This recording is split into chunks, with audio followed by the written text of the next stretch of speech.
राधा स्वामी दयाल की दया, राधा स्वामी सहाय, राधा स्वामी। परम संत सतगुरु ताराचंद महाराज जी का 15 मार्च 2005 का सत्संग इस तरह से फरमाया। गुरु ध्यान धरो तुम मन में, गुरु नाम सुमर छिन छिन में। गुरु गाओ भाई, गुरु ही फिर होए सहाय।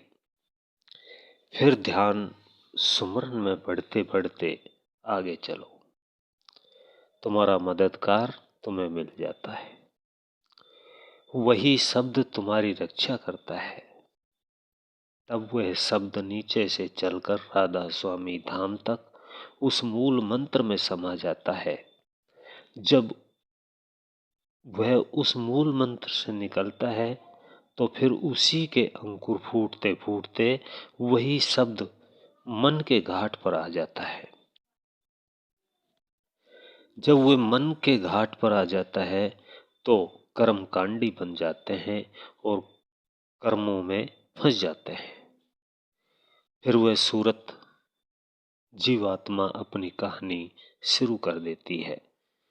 जैसे कहा है, पहले ये मन काग था, करता जीवन घात।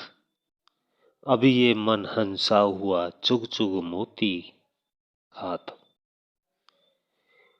इसी सूरत के ऊपर से नीचे आते ही कागवृत्ति बन जाती है। यह विषय विकारों में फंस जाती है। वही सूरत जब उलट कर चलती है तो राधा स्वामी धाम में जाकर वहां की वासी बन जाती है। जहां से आई थी वहां समा जाती है। समझने वाले समझ जाएंगे। जिन्हें दीक्षा मिली हुई है वह राधा स्वामी धाम हमारा मूल मंत्र, मूल धाम है। वह निज धाम में है। वहीं से हमारी सूरत आई थी और उसी में वापस जाना है। इसलिए संतों ने 18 मंजिलों का वर्णन करके बताया है।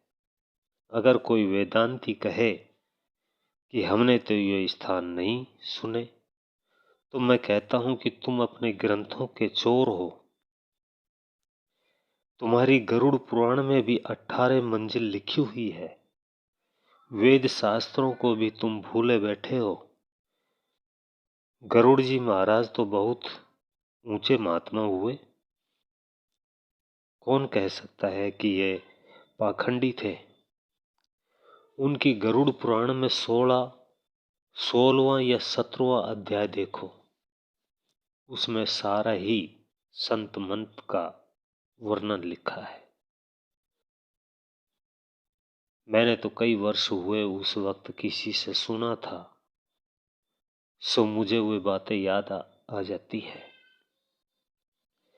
उन्होंने वे वर्णन किया है कि जहां जहां से भी उनकी सूरत गई है और जो कुछ भी उनकी सूरत जिस स्थान पर कुछ देखती चली है उसी का वर्णन उन्होंने किया है। जैसे जैसे कर्म किए वह उनको देखती चली। यही बात स्वामी जी महाराज ने बताई है कि जैसे जैसे सूरत कर्म करती है वैसे ही कर्म देखती है।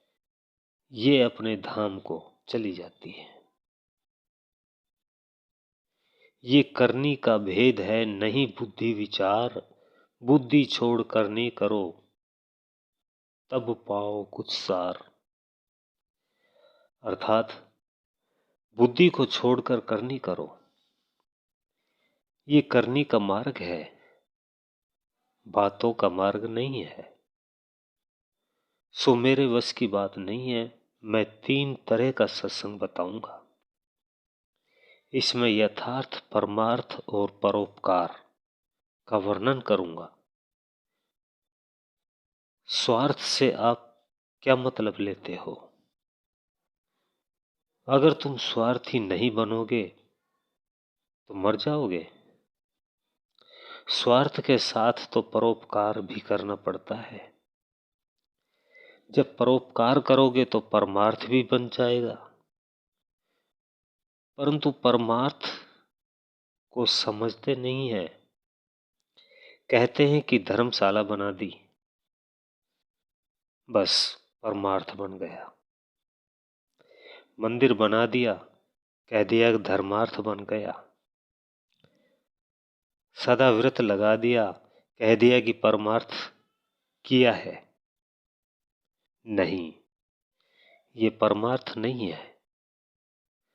परमार्थ को समझोगे तब पता चलेगा कि परमार्थ किसे कहते हैं। कई लोग जिसे स्वार्थ कहते हैं उससे काम चलता है, इसके बिना काम ही नहीं चलता। सो मैं इन तीनों बातों को समझाऊंगा। ये लोग कई कह देते हैं कि हम सनातनी हैं, हम आर्य समाजी हैं, हम संत मत के हैं। संत मत तो एक ही मार्ग बताता है, वह है सूरत शब्द का योग। सनातन भी यही कहता है कि जो चीज परंपरा से बनी है उसकी बंदगी करो, वह तो शब्द ही है। और आर्य भी यही कहते हैं कि तुम श्रेष्ठ बनो। जब श्रेष्ठ बन गए तो सनातनी बनकर संत मत में आ गए। कौन कहता है कि ये बातें न्यारी है? पेट के पुजारियों ने ये झगड़े कर लिए हैं। जो गुरुओं की ठेकेदारी लिए हुए थे उन्हीं को पूरे सतगुरु नहीं मिले। वो रूढ़िवादी है। सतगुरु ने तो कमाकर खाना बताया है। कमाकर खाने वाला किसी का विरोध नहीं करेगा। उसे कोई रोटियों का तो फिक्र है ही नहीं। वो तो कमाता है और खाता है, मजे से रहता है, मुफ्त में उपदेश देकर चला जाता है। आप कहोगे कि क्या आप पूजा नहीं लेते हो? मैं तो खूब लेता हूं।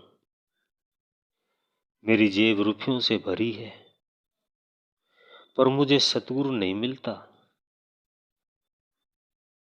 तो मैं भी गिर जाता। सत्संगियों, सत्संगी की एक तिल भर चीज खानी भी हराम है। ये मेरे लिए गंदी चीज है। मेरे सद्गुरु पूर्ण पुरुष थे। उन्होंने कहा कि बेटा कमा कर खाना। मैं तो आप लोगों की हाजिरी बजाता हूं। उनके कहने के अनुसार तुम्हारी मोगरी मैं तुम्हारे मार देता हूं। कोई रेशम के कपड़े में लपेट कर मार देता है और कोई खुली मारता है। जो खुली मारता है उसमें दर्द होता है। बस इतनी ही बात है। मैं सत्संग भी रेशम के कपड़े में लपेट कर करता हूं। समझदारों के लिए वह सत्संग कहता हूं कि उन्हें हौसला हो जाए और काल चक्र से बाहर निकल जाए, नहीं तो मारे जाएंगे। बार बार मौका नहीं मिलेगा। बड़ी कीमती टाइम है। ये नारायणी देह मिली हुई है, इसको अगर चूक गए तो फिर चूक ही गए। इससे आगे सत्संग सुनने के लिए वीडियो को लाइक करें, चैनल को सब्सक्राइब करें। राधा स्वामी जी। यह वीडियो अच्छा लगा हो तो वीडियो को लाइक करें और ऐसे ही और भजन सत्संग सुनने के लिए चैनल को जरूर सब्सक्राइब करें और बेल आइकन को प्रेस करें, जिससे सबसे पहले नया वीडियो आपको देखने को मिले। राधा स्वामी जी।